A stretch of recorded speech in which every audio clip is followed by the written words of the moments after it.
Right, hello everybody, welcome to the Adam Clery football channel. Yes, well guessed, Adam Clery. And I've wanted to do a Viktor Gyökeres video for a little while because it has been brought to my attention that as far as Arsenal fans go, the jury on him remains slightly still out. Now maybe that sounds ridiculous to you because you think he's a brilliant player, or maybe that sounds ridiculous to you because he plays football the way you imagine Keir Starmer would. But regardless, opinions on him currently are mixed. Or rather, they had been until Arsenal smashed Atleti last night and he got not only 2 goals, but that nice shiny little silver ball thing they give you for being man of the match. So let's have a look at what he is doing and also what he's not doing, and you, my friend, can make up your own mind. Alright, so first things first, £64 million for a forward who had, up until last night, 3 goals and 0 assists in 11 games, or, if you want to include his international form, which I kind of do, 3 goals in 15 games, including a 9-match barren run. That, there is no other way to slice it, is quite bad. That is not enough. Like, the law of averages sort of says that something should bounce off your arse and go in at least once across 9 games. So to be getting into the end of October, posting those sorts of numbers kind of suggests that you're doing something wrong. So then the question becomes, is he? Is he doing something wrong? And I would say if you watch him play for Arsenal, then yes, he is doing something wrong. He's not finishing particularly well. He had 2 massive chances against West Ham. The first when he's on the floor and just flicks a leg out at the ball, and like, yeah, okay, right, that's maybe a bit weird. But the second, he gets a clean head on a floated cross, but does not direct it anywhere near the goal. Centre forwards in form, I would say, score both of those. There was also the one against Leeds where for some reason he doesn't think he's got the time or the balance to control the ball and just swings a leg at it. But when you watch it back, he has definitely got the time and he is not as unbalanced as he thinks he is. So he could just trap this ball and finish it, but instead he snatches at it, and I would say all season you've been able to see that over-eagerness, that lack of composure in his finishing. Composure, lads. Composure. It's maybe best highlighted with this one chance against Fulham because his movement is perfect. You can see he's already gone before Saka even gets the ball under control because he knows exactly what to do in these situations because he's a legit bona fide, born to do it, centre forward. So he gets in, and it's not an easy chance. Like, the numbers say you should only be scoring that like 20, maybe 30% of the time. But you and I both know that centre forwards with balls the sizes of peaches, right, they bury this into the far corner. Gyökeres, though, again, just sort of snatches at it and it's too close to the goalkeeper. And the numbers for him this season do back all of that up. If you look at the old XG versus actual G stat that clubs use to measure your efficiency in front of goal, he's gone from being one of Europe's biggest overperformers last season with plus 0.26 per 90. And you basically just have to like think of that as if you create enough chances for him that's worth like 3 goals, he will actually somehow score you 4. That's really, really good. It's pretty much the same number that Haaland's been posting this season. But now that number has reduced and he is absolutely bang dead average at minus 0.05, which might as well just be flat 0. So just to use the analogy from before, if you create those same chances for him this season that should get him 3 goals, then instead of scoring 4, like he would have last season, he'll just score you 3.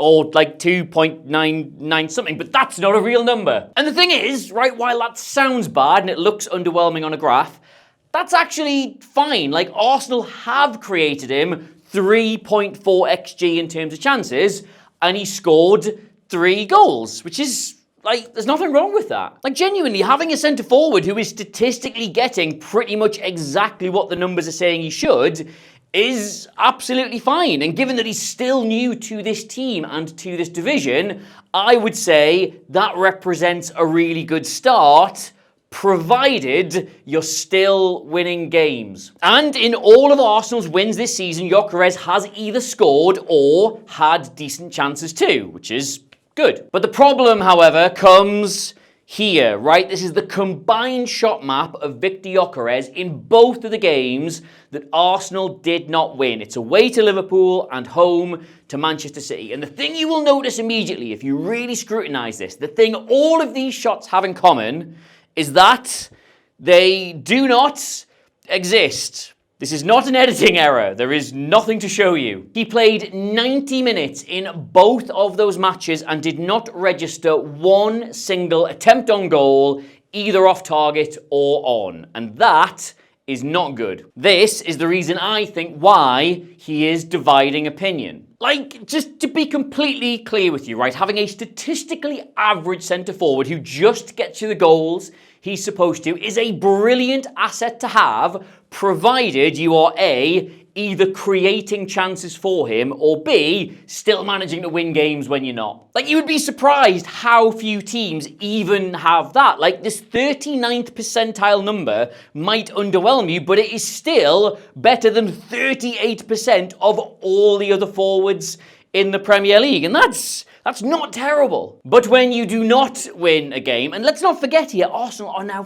favourites to win the Premier League. That is their one and only aim. There are so few games they can afford to not win, then it's your centre forward who is the one you look to just get you something out of nothing. Maybe it's some sort of instinctive turn and shot through three players' legs that you can't believe has found the bottom corner, or maybe it's the aforementioned something just bouncing off your arse because you instinctively took up the correct position. Whatever it is, they are the reason why centre forwards are the most expensive players to buy in football. But the thing is, my friends, and this is where this video becomes a stinging defense of Viktor Gyökeres, we are quite literally not talking about him missing big chances in big games. We are talking about Arsenal not making a single thing for him in those matches. Take the Liverpool game, right? Early on, Madueke has the ball here, and I think there absolutely is a cross that takes both defender and goalkeeper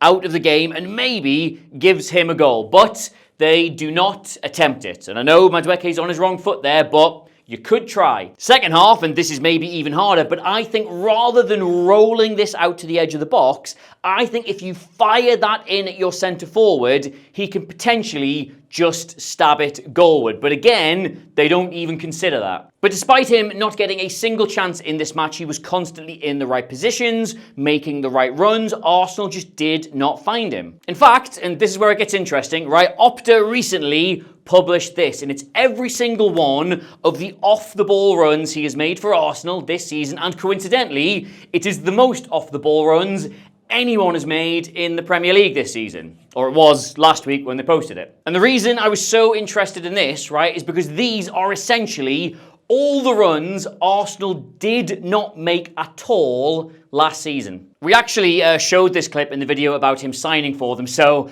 apologies for reusing the footage. It's just this little thing called recycling. Sorry for caring about the planet. And it shows how when Arsenal got the ball in a position to access these channels, they simply had nobody who ever wanted to get in there, and it made them quite predictable. Odegaard, Havertz, anyone, this was not an area they were reliably able to access with a pass between the defenders, even when it was on, and it was on a lot. Now cast your mind back to that Fulham chance we highlighted. That literally is that exact run. And it isn't a goal, sure, but it is also not even a chance Arsenal would have had last season. Having a player who will not only make this run, but knows how to time it this well, will absolutely get you something you wouldn't otherwise have got over the course of a season. He just needs to settle down a bit and stop snatching at it. But as we've shown, and yes, that is the graph of nothing, again, it is not just he who must adapt to Arsenal. Arsenal need to still do some adapting to him. These runs have occurred in every single game, and they require brave passes to make. They're low percentage usually. In both the games, Arsenal didn't win. There were some suggestions of them being a little bit too conservative, playing with the proverbial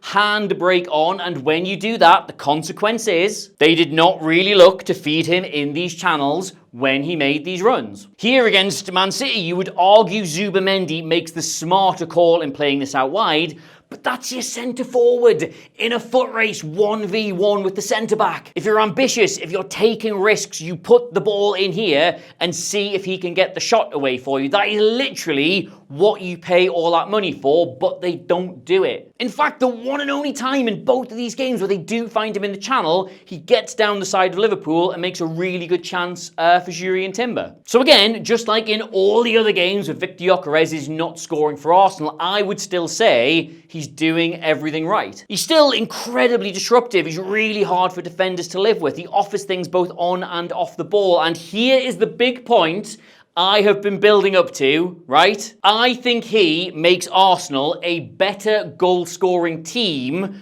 purely by being in it. Against West Ham, those two big chances not taken, and that is bad, sure, but have a look at the Declan Rice goal. Arsenal get Eze in down the channel, and I think last season, if this is Merino, he pulls off to the back post, or if it's Havertz, he stays here because he wants the cutback. But Gyokeres, being an actual centre forward with actual centre forward instincts, gambles and tries to get in behind. Either the shot is wide and he can jump and tap it in, or if it goes across the goal and is saved, he might get a rebound. Those are what strikers' instincts are. In the end, he's right about the rebound, but there's so much power on the shot, it flies past him and back out into the box. And just look at the situation. All three of those defenders have followed Gyökeres in. He's directly dragged his marker into the 6-yard box, and these two naturally have drifted a few yards with him. And that now means the most important part of the box right now is entirely unmarked. If Merino or Havertz are in this team, both of these players are 3 to 4 yards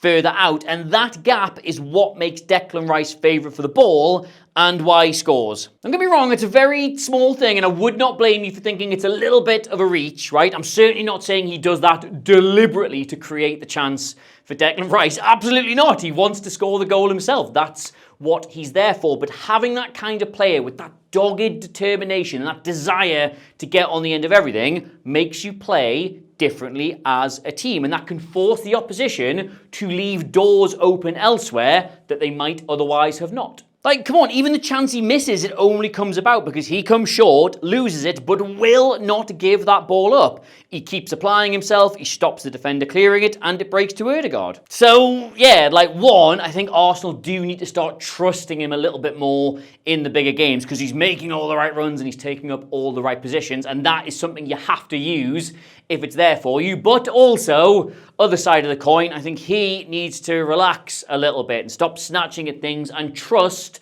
that these strikers' instincts will get him the goals. Instincts like, oh, I don't know, don't snatch at it when it drops in the box, just concentrate on getting a connection and you never know what'll happen. Or just keep making the right runs with determination because you never know when it'll break and you can just bundle one in with your arse, or indeed in this case, your front arse. So yes, whatever side of the Gyökeres debate you are on, the fact remains that Arsenal are the 3rd highest scorers in the league, which is good. They've got the best goal difference, which is also good. And he is their top scorer with a conversion rate that the numbers say is about right. And he's still got a little bit of room to improve. So overall, I think he's doing fine. Should he score more goals? Yes, I think he should. But until his teammates start using him as a proper focal point in front of goal, I don't think it's accurate to say he is in any way underperforming there. And if you just want one final stat that you can wheel out the pub to sound incredibly clever, then I shall give you 2,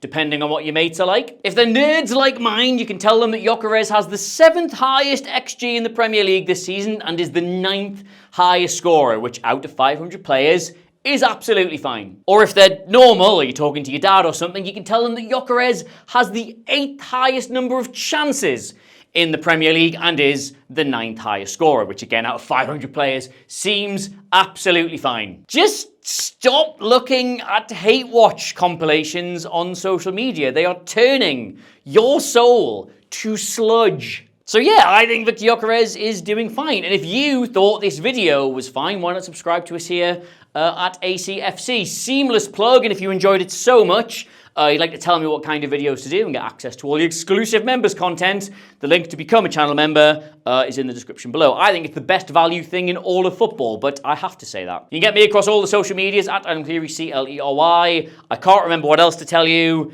I have a newsletter. You can subscribe to that. That'll be down there somewhere if you like reading things. And that's it. That's it. Get them back in your FPL team. Grow up. Goodbye.